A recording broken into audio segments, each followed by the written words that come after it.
Alam ko nalalapit na ang merge, pero pag-usapan muna natin yung patch notes ngayong October 10, 2025. Nalalapit na nga ang merge, pero kahit ganon, marami pa rin nilalabas na mga bagong content si Cabal Infinite Combo. Simulan na natin sa pagangat ng O-level or yung tinatawag nating Overlord, from Overlord 40 to Overlord 60. At syempre kasama nga sa update na to is yung Awakened Aura Mode. Pag ikaw ay nakaabot na sa O-level 50, ma-unlock mo na to. Pwede kang mamili kung Lightning Aura ba ang kukunin mo, Fire Aura, Ice Aura, or Aqua Aura. Or, pwede mo rin naman siyang i-craft lahat. Paano nga ba ito maka-craft? Kailangan mo lang naman ng isang Soul Key at 5 Stain Clone. Huwag kang mag-alala. Kay Chloe mo lang lahat makikita to. Kaso lang, medyo mahal nga lang yung Soul Key. 1B ALS ang isa. Paano ba yan? May dahilan ka na naman para mag-farm.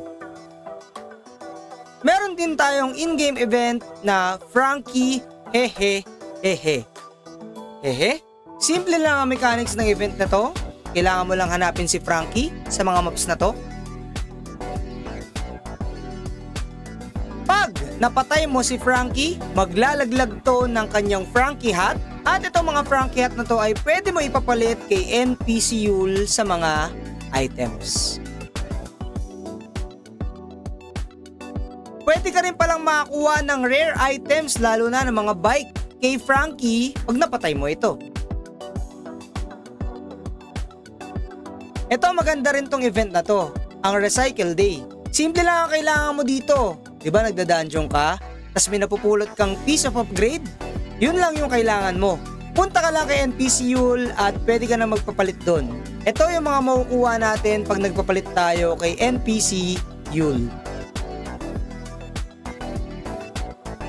O paano mga master, hanggang dito na lang yung patch notes review natin. Same as usual, puntahan nyo lang yung link ng patch notes review natin, andito yun.